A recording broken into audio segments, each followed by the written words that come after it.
Chào các bạn. Thì bây giờ mình sẽ đi làm cái món cua hấp muối. Bây giờ mình có mấy con cua, mình sẽ bắt chọn một con. Giờ mình sơ chế. Mấy con cua này nào thấy nó nằm im vậy chứ nó rất là dữ nha. Đó, mình làm không cẩn thận là nó kẹp đó. Nếu mà không gần là nó có thể là nó kẹp đó. Mình sẽ bắt con này đi.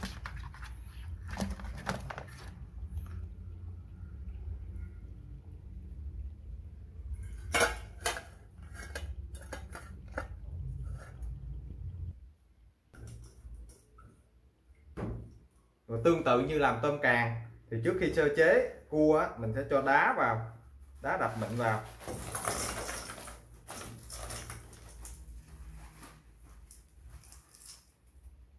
Mình đổ xíu nước vào, mình để đây khoảng 5 phút cho con cua này nó ngất đi, rồi mình mới bắt đầu mình sơ chế. Mình làm vậy để nó an toàn, mặc dù mình có thể mình làm mình không cần qua cái bước này, nhưng mà đối với mọi người thì nên qua cái bước dập đá như thế này để cho con cua nó không còn cử động được nữa, và nó vẫn còn nó vẫn còn ngon. Nó không phải giống như mà mình không nên để vào tủ đông. Nếu mình để vào tủ đông lâu quá thì con cua ra nó ăn cũng không ngon. Mình bỏ đá vào, thở phì phì đây, nó chỉ ngất đi thôi chứ nó không chết đâu. Nếu mà các bạn bỏ qua nước ấm là nó sẽ sống lại ngay, tỉnh lại ngay. Rồi mình khoảng 5 phút nữa mình sẽ tiến hành mình sơ chế nó. Sau khoảng 5 phút á, thì con cua này nó cũng ngất đi rồi. Bây giờ mình sẽ tiến hành mình sơ chế.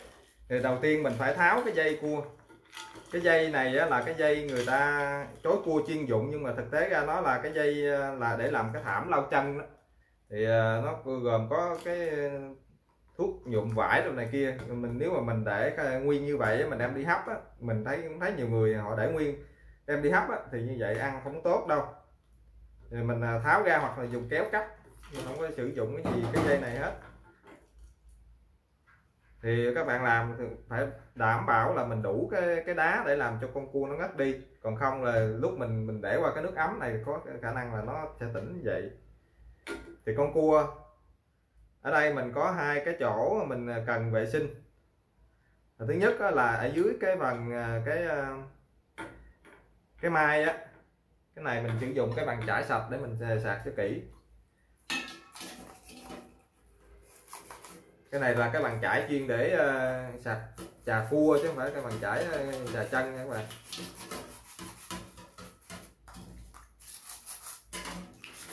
Cua này nó cũng sạch, mình cũng không cần phải chà kỹ lắm đâu.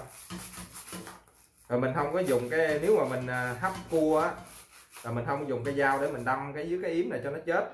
Nếu mình đâm cho nó chết như vậy á, thì mình chỉ làm những cái món khác, mình cần tách thịt nó ra.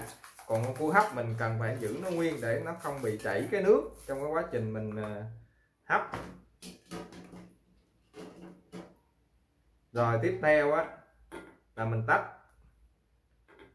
cái này ra, tách nhẹ nó ra. Có thể dùng cái kéo nhẹ cái phần yếm này ra để mình ăn cái phần phân nó ra. Ở đây là cái này, nếu mình không làm cái này chứ nếu mình luộc hay là mình hấp gì nó chảy cái này ra ăn không ngon.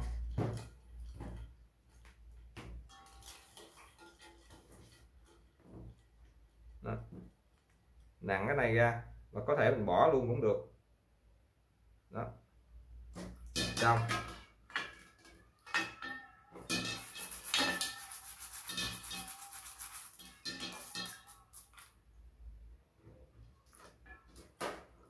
Chà kỹ sạch như vậy là được. Để lại.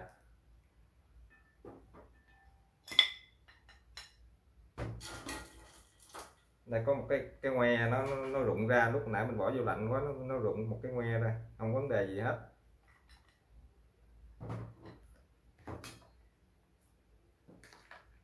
Rồi tiếp theo mình sẽ đi làm cái đồ mình hấp. Để làm cái món cua hấp muối á, đầu tiên mình phải chọn cái nồi cho nó vừa với con cua. Tại vì cái nồi nếu mà to quá mình sẽ tốn rất là nhiều muối. Rồi có nồi nhỏ quá thì con cua nó nằm ở trên cũng không ăn cũng không ngon.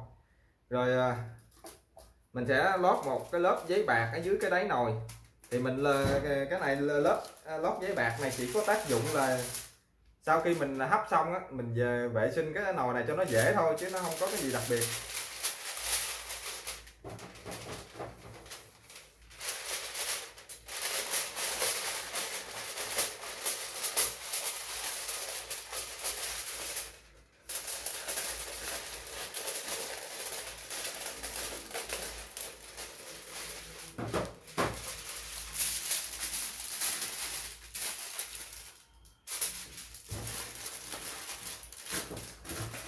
Nếu mà không có cái giấy bạc mình lót ở dưới, nếu mình không có cái giấy bạc này mình lót ở dưới cái đáy nồi thì khi mình hấp xong cái phần muối nó chảy ra thì nó bám vào cái đáy nồi, khi đó mình rửa rất là khó nha.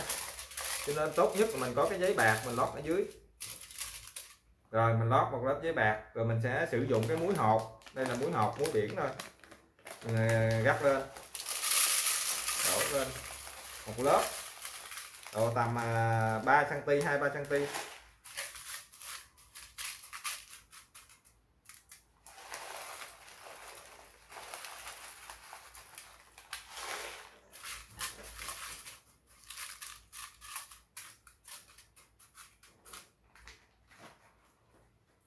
Rồi sau đó mình xếp con cua vào.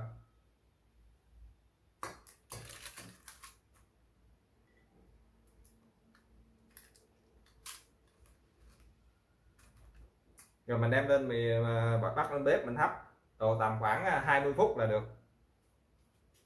Bây giờ mình đã cho cái cua của mình lên bếp, rồi mình để lửa vừa, rồi mình hấp khoảng 10 phút và mình trở về lại, rồi mình hấp tiếp 10 phút nữa, thì tổng thời gian khoảng 20 phút là được nha các bạn.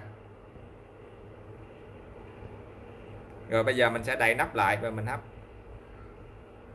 Bây giờ sau 10 phút mình sẽ mở ra mình kiểm tra với mình trở về, thì cái cua hấp này nó chín bằng cái hơi, cho nên mình hạn chế mở cái nắp nồi trong cái lúc hấp nha các bạn. Mình chỉ mở một lần để mình trở về thôi. Đó, mình nhìn thấy nó rất là đẹp. Bây giờ mình sẽ đi mình trở về.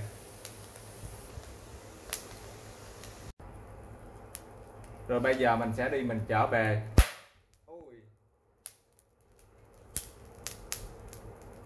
Muối nó nổ rất là kinh.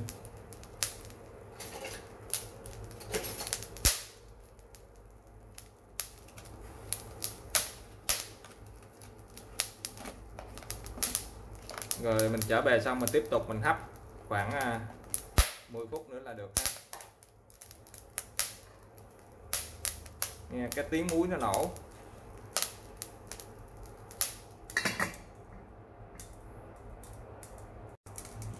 Bây giờ đã đúng 20 phút, nó tiếng nó nổ, muối nó nổ cũng ghê quá. Giờ mình sẽ tắt lửa rồi mình sẽ gấp nó ra nha các bạn.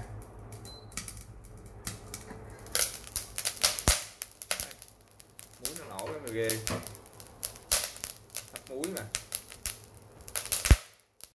Cua hấp muối thì cơ bản nhìn cái màu nó đẹp hơn khi làm các cái món khác.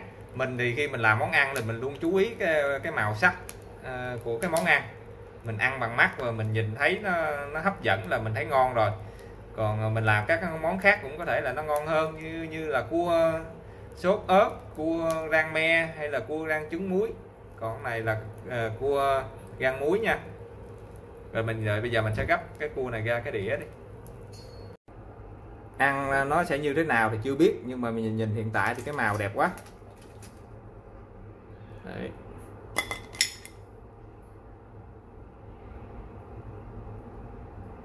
Rồi mình đợi mà nó nguội nguội xíu mình tách ra thử xem. Đấy, mình sử dụng cái giấy bạc mình lót ở dưới đáy nồi á, tí nữa mình chỉ cần dỡ cái miếng giấy bạc này lên là mình rửa cái nồi này là sạch rồi. Nếu mà mình không có cái giấy bạc này mà mình sử dụng cái son nhôm hay là hoặc là son inox thì nó khó rửa, còn son nhôm thì có thể là nó hư luôn cái nồi của mình. Mà trước khi mà mình bỏ vào cái nồi mình hấp á, mình làm cho dập đá cho nó ngất đi á, thì khi mình hấp xong hoặc mình luộc xong á thì nó vẫn còn giữ nguyên được cái càng cái ngoe ở trong cái mình con cua. Như vậy đây nhìn rất là đẹp. Chứ nếu mình để cho nó còn sống á, thì nó còn khi nó vào cái nước nóng á, thì nó sẽ khả năng cao là nó sẽ buông cái càng nó ra. Thì khi đó mình làm xong nó sẽ không còn đẹp nữa nha các bạn. Cái cua hấp của mình bây giờ nó cũng đã nguội rồi. Bây giờ mình sẽ tách ra thử. Thì các bạn chú ý là cái cua biển Cà Mau nếu mà mình mua phải cái hàng đúng chất lượng thì khi mình ăn mình không cần phải chấm thêm bất cứ thứ gì như là sốt hải sản hay là muối ớt tiêu chanh. Tại vì trong cái phần thịt cua, cái phần nước cua nó đã có cái độ mặn độ ngọt vừa ăn rồi. Còn nếu mà các bạn mua phải hàng kém chất lượng, ví dụ như cua người ta nuôi trong hộp hoặc là nuôi ở các cái vùng nước mà nó không đủ độ mặn đấy thì mình mới cần chấm thêm. Rồi bây giờ mình sẽ tách ra cái phần cua này, tách ra thử. Đấy, mình thấy con cua đực nhưng mà có cái phần gạch vàng của con cua đực, cái phần này ăn rất là béo, rất là ngon ha. Đó, cái phần này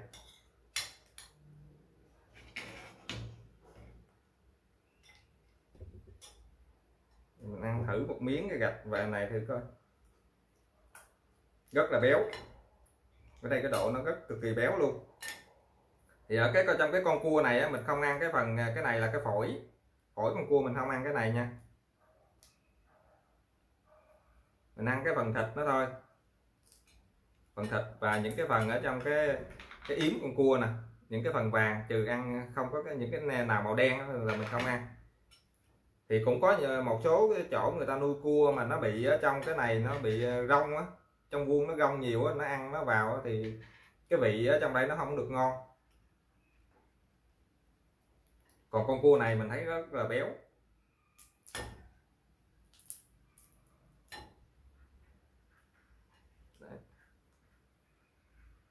Rồi nó mình mở tách bẻ cái này ra, cái phần này nó cũng không ăn cái phần này, cắt thử nha, thử xem.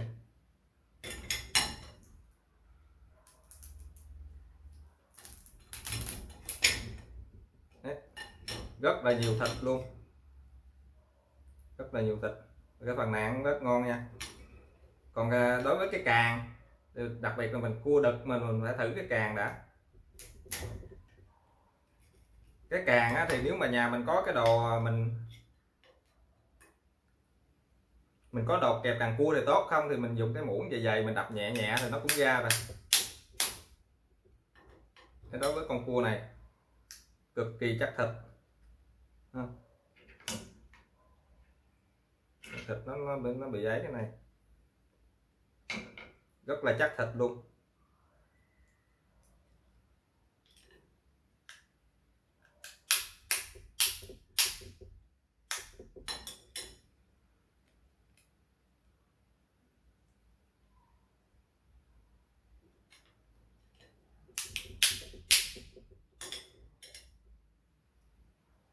Các bạn thấy, nếu mà mình mua phải hàng đúng chất lượng thì mình yên tâm, ăn cái vị nó cũng ngon mà nó đầy thịt. Nhưng mà nếu mà cua mình để trong tủ lạnh á, để tủ đông á, mình không nên để trong tủ đông nha.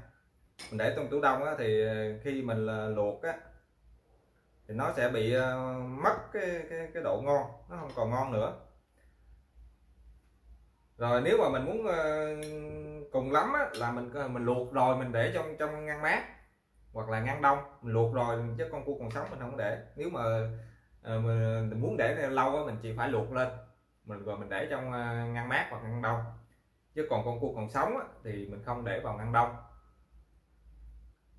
Video của mình đến đây là hết, mình hẹn gặp lại các bạn ở những cái video tiếp theo nhé.